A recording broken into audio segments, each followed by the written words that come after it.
Hey guys, welcome back to my channel. Today I'm going to be reacting to a video called Europe is a Terrible Country.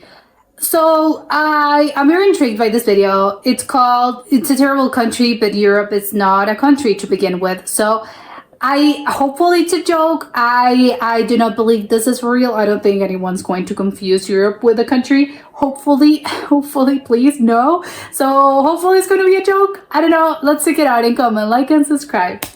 I'm an American who just traveled to Europe for the first time, and I will never return to that country. Here's why. First of all, European cities are so obnoxiously anti-car. Their sidewalks are massive, so their roads are tiny, and parking is non-existent. Look at Madrid, Mexico, and compare it to Dallas, Texas. Madrid, Mexico, it took me hours just to park my sidewalk. There are, I think, places in Mexico called Madrid, but I don't think Madrid has a place called Mexico. Truck once in Madrid. In fact, I might have been the only guy in the entire country with a pickup truck. But the worst part about driving in Europe is that you have to stop for people crossing the street, which means it takes forever to get anywhere. And you'll have to go everywhere because they have no Walmarts in the entire country where you could be doing all your shopping in one place. Driving on the highways is at least a little better, but watch out because they use a strange, archaic, and frankly xenophobic system of measurements called the metric system. So you'll see signs with kilometers per hour instead of miles per hour. I think I heard someone say that 1 kilometer is like 1,000 miles or some shit. They also use meters instead of feet, which is stupid. The length of 1 foot is easy to remember because it's 1 foot. But 1 meter is like 1/3 of my entire body. You know, I'm not even sure if they count hours the same over there. Are European hours the same as American hours? No. Because every train I tried to ride in Germany was at least 30 minutes late, and once I was stuck in hell, I mean the Frankfurt Hauptbahnhof for 9 American hours. Our train system in the United States of America is far more comprehensive and efficient. And public bathrooms are a nightmare in the country of Europe. If you somehow find a spot to park, you'll need to locate a bathroom which will be marked by the insane WC abbreviation, which I can only imagine is a dog whistle for world communism.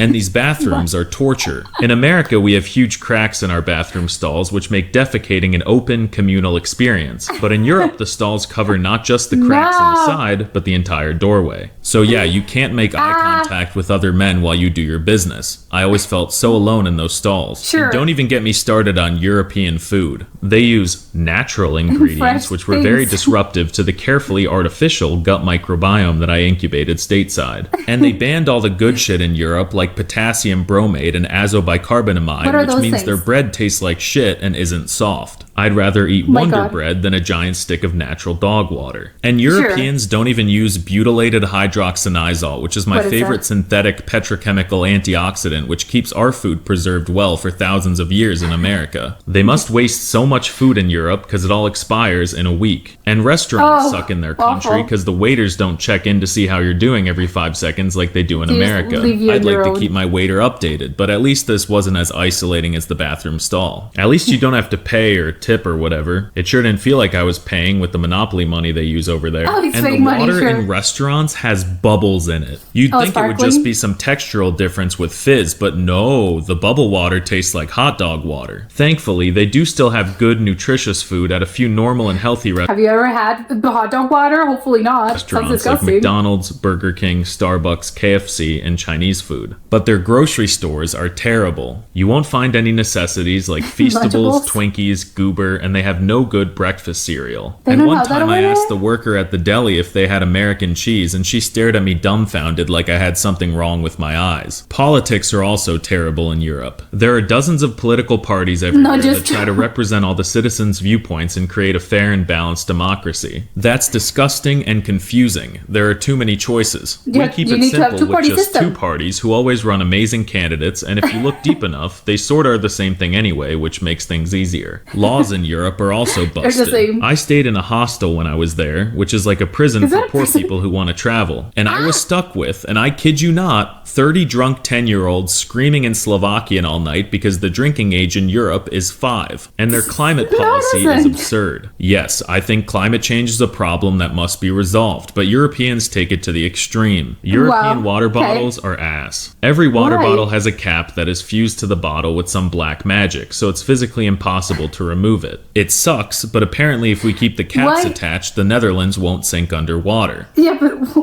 why it's not even why is that worthwhile a problem? cause. And did you know that Europeans have free healthcare? That is outrageous. When I have an ailment, the last thing that I want is fast and It's for affordable free. service. You need If to pay. healthcare is free, you don't feel like you earned it. I want to work for my healthcare. Crippling medical debt makes you a man. And I'm not even sure that they have Because taxes medication are in not the paid by country. you. I spent most of the day just sitting inside and watching TV, and I didn't see one pharmaceutical drug advertisement. How do right, they Europeans don't know have what those. to ask for from their doctors? Do they even have doctors? Then when you go to No. college in Europe, just like healthcare, it's free. But if it's free, where's the challenge? Where's the Sigma grind set? And you know how we have awesome Greek life at our colleges? Well, one of the states in Europe is literally perpetually LARPing as our awesome collegiate Greek life system. Europe No. just seems like the tutorial level. Everything there is too easy. They work much less in a week than we do, and they get tons of extended breaks and even like 30 days paid vacation. That's way too much. All Europeans do all day is pick mushrooms, smoke cigarettes, make fun of Americans, and smoke cigarettes. Why would Get back to work. Picking Workers are mushrooms? meant to Where? grind. What? And why do they have paid maternity leave? Give birth at your desk. That's what my mom did, and I turned out perfectly fine. Us Sure, Americans perfect. understand that money is the most important thing on the planet, so we sacrifice our quality of life to make sure we can get more into the hands of our billionaire CEOs. And their sports are so stupid. Soccer is a soy boy, Wojak ass sport that nobody would be caught dead playing publicly in the United States. But Sure. Europeans love it. And the worst part is that they call it football, which makes no sense. Look, Especially they're if you use it using with their your feet. hands. What happened to the foot in the football? This is real football, cause see, he's kicking it with Sure, his foot. sure, We're the sure. real kings of football, and that's why we say we're world champs when we win the Super Bowl. And That's I tried only the watching US. one of their soccer games, With and it was the American most teams. boring experience of my life. The score was 0-0 after 90 minutes. I'd rather watch Turkish oil wrestling with my gay uncle than this. And the last point I Is that want a to sport? underline is that Europe is a scam. All my life I wanted to go to Paris. They said it was the city of love full of art and beauty, but I was robbed within the first hour of being there. And I was repeatedly didn't. scammed all over the country. The only state of Europe that I even moderately enjoyed was Turkey. The American politicians were right. Europe is not free like we're free here in America. I'm never leaving Florida again. Of course it was okay. That was a great punchline because of course it's Florida. Of course this is stereotypical person that they do exist. There are some people that do exist that they really are like this, and the stereotype is of course they're from Florida because Florida has a bunch of really interesting people. I'll say it that like that. So I really always okay. It was sarcasm. It was a funny video. For 1 minute there, for a couple of seconds, I was a little scared because I didn't know this was for real. But no, it was obviously sarcastic. He's making fun of a very stereotypical type of American person in which everything sucks. Everything I think in Europe it's bad, it's whatever, it's really awful. Do not go there. I think the United States and Americans are the best at everything, and the United States is the greatest country on earth. Obviously that's what he's sort of spoofing. And I do not know, because I think there are some people that are like this, and some American people that are like this. But I think in this day and age, I think there's fewer of them. I don't think that they are that common, I think, or at least not on this level, I think. But it's really obviously funny nonetheless, because obviously there's gotta be some people that are really truly think like this. But I think it's really funny. The sport one, I think it's really, because I never thought of this. It's, what, yeah, I know obviously football is the name of the sport, and if you think about it, it makes sense. Yeah, you're using your feet, of course it's called football. But not, I think obviously the soccer, it's a term, I think, I don't know where the term comes from, but I think I'm going to take a wild guess and say that Americans actually invented the term soccer in order to differentiate this from the American type of football. But I really, it's really, what, I never thought of this. But yeah, of course, it makes all the sense in the world, because it's such a simple term for whatever this sport means. Some sports, I think, are just, although they're not that descriptive, as in you wouldn't know what that sport, what it consists of. I don't know, something baseball is, well, you have well, bases, well, I think they do, right? Bases exist, I think, in baseball, so it's a ball and it's a base. And I don't know, basketball, I don't know, they're all having, it's sort of similar, I think, with a basket, because obviously it was a basket. But in this case, of course, there's not, it's a football because we're using our feet. So what I think, wow, you know what, I've never thought of this, but how great it is. It's so descriptive, it's perfect. So how on earth, why don't know the specifics of the history of football, the American football, in the history of this in the United States? How come they didn't, I don't know, it's weird, right? How come they didn't make, they should have called it handball or something. No, because handball already exists. So, you know what, they should have just called it something else. And I don't know why it never occurred to me to think, yeah, of course it is. You know why it's called football? Because it's literally describing the sport. So how can we call American football the same, where it's not really, it's something completely different? I don't know. I petitioned to switch the name to something else that makes more sense, because you know what? It makes even less sense if I think about this. And the more I think about the sport, the less sense it makes to me. How come it's called football? It's not, they're not using their feet. What? It's really, really weird to me. The other, I think, what's really funny, because I think some people, and not just necessarily, I think the whole stereotypical American mindset that he's sort of making fun of, I think there's a lot of, and not just, you don't need to be like this, but I think a lot of Americans really do this, and they feel like this. And not even, Americans do not, again, not necessarily, but it's not just a thing about being not intrinsically tied to being an American person. I think sometimes you just kind of feel this as well, as in probably, I don't know, maybe someone in Europe also feels like this. But the whole sort of grind set, not even grind set, because I don't know how to call this, but the whole, if it's free, something he mentioned about it, if it's free, and if I'm not suffering for this, then it's not worth it to me, because it's not, I'm not making an effort. It didn't cost me anything. I'm not talking about maybe, money or effort or something.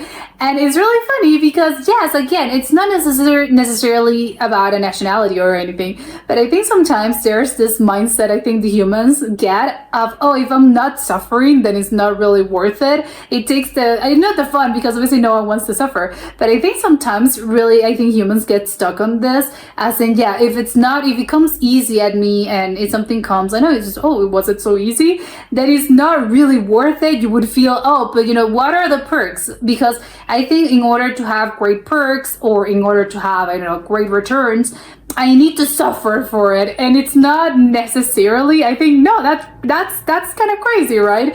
But I don't know, I was just thinking about this, and I was, you know what, I don't think that specifically, I think you can compare this to so many things in life, and not just specifically about work, money, free tuition, free healthcare. I think it's just something that I think as humans, it's sort of similar to when people, some people that are artists, they talk about, you can only get good art if you're depressed, or if you're not, if you're happy, then you're not making good art. I think that's the equivalent, and I think that's very universal, and I think it's literally the same thing. If everything's free, and if tuition is free, then I don't want to go to college if it's free, because I'm not suffering for it. If I'm not suffering, how am I supposed to pay for college while keeping a workload that allows me to graduate? Then it's not really worth it, because probably my degree is going to be a little bit worthless if it didn't cost me anything, as in not necessarily only money, but it wasn't that taxing to me mentally. So I think it's literally the same thing, and I think artists have been doing this for probably centuries. That's really the thought of, if I'm depressed, and I'm talking about painters, singers, writers, whatever art form people are talking about, there's always this thing of, if I'm happy, if everything's good in my life, then I don't have anything, I don't have good art in me. So I think that's really similar, and that's really universal, which I think made me, I think that's a really interesting, I think sort of, a really interesting thought. But the other thing that was tripping me out was the water bottles. He mentioned, because the water bottles are sort of, you can't just separate the bottle from the actual bottle. And I know he was so annoyed by this. And why would you be annoyed by this? I don't really get it. It's just, it's a water bottle, whatever. You're just going to throw it out. If you're in Europe, I think you're supposed to recycle them. I think in the US, obviously there are recycling initiatives and you try to recycle, but it's not really that. It just depends on the area and it's not really a widespread thing. So obviously that's a sad thing. But I think like whatever the end result, I don't know why you'd be so upset about the bottle. So come on, this is not a problem, or is it though? Apparently it is. I do not get it. Why would you care? Just drink it and whatever, throw it out or recycle or whatever. But it's really funny to me, and I don't know. I guess they used this for the bottle, for the cap, not to, because it can get lost or something. But still, it's kind of weird because if I'm finished with my bottle, I'm gonna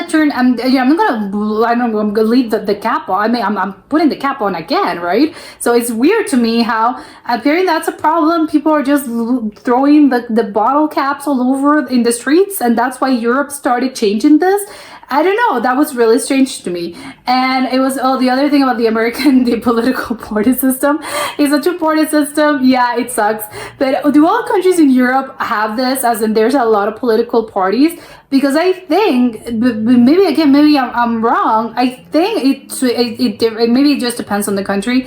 I think the more popular thing, usually I would assume before looking at any statistics, is that most countries have a two-party system, right? But maybe that's just my brain being broken by this. I don't know. I'm trying to think of other countries that have more parties, but I can think of a few of them actually. But I think the more common ones are, I think the more widespread things is everyone uses a two-party system. Which again, not ideal, but the other is probably best, right? Yeah, I think everyone sort of hates the two-party system, but it's hard to break out of this because how do you even go around with this? I don't think you can. It's so intrinsically tied, I think, to the American mind that you really cannot. You can't switch this. You can't go third party because people do, but it's not enough to make a difference because no again, it's just a few people that actually try to do this, but. Again, I'm surprised by the fact that apparently in Europe, that's really not that common, a two-party system. It's the exemption to the rule, and the rule is that there's a bunch of political parties and everyone, maybe there's one people that are in power for 4 years, and then comes another one that's in 4 years, and then comes a third one, and they're also in power. I don't know, it's really strange. And obviously I think when it comes to politics, everything's in a cycle, so everything's going to return, and everything that was everything it's in fashion now, which is a crazy thing for me to say. If politics are not fashion, but they're trends, and that's absolutely how it goes. And I think fashion, actually, like fashion, I think politics are cyclical. So yeah, once they're in, something's in, and then 10 years later something else is in, and so yeah, that's to me. But that's the way it goes. And of course, the whole sort of the bathroom thing is really funny to me because there are some places that I think. I don't know why they do this. The whole, you need to leave a gap between the doors. I never really understood this. I think maybe, do all countries in Europe have this? The doors fully closed. I do not really understand why Americans do not do this. I don't know. It's just okay. You don't want to. Okay, it's really awkward. The whole thing doesn't close. So yeah, like he's not specifically. He's exaggerating this. You're not making literally eye contact, but it is very strange. Obviously, you can really do see. You see and you kind of lean over and you see people's feet, and it's obviously it's awkward and it's weird. And sometimes they do have the little gap. Sometimes depending on the door, the gap's a little bigger. Sometimes I think they're just poorly designed, so there's a gap that's it's not that big, but try being in a stall. It is big enough to be. If you're looking outside, it's kind of weird. I think everyone's sort of on an unspoken agreement, social agreement, in which no one's going to go literally. I'm taking a look in the stall, but it is weird, right? No, we should just close it. We should do as Europe does. Apparently, all Europe does this. Close the door, as in doors as in your house. You wouldn't do this in your house. So why is it in public bathrooms? Why is that the case? It's really strange. I'm with him. Not necessarily do not make eye contact. That's weird. But yeah, definitely let's go European with this. Let's close this gap. Let's put doors ideally. And that was it for today, and I'll see you soon. Bye.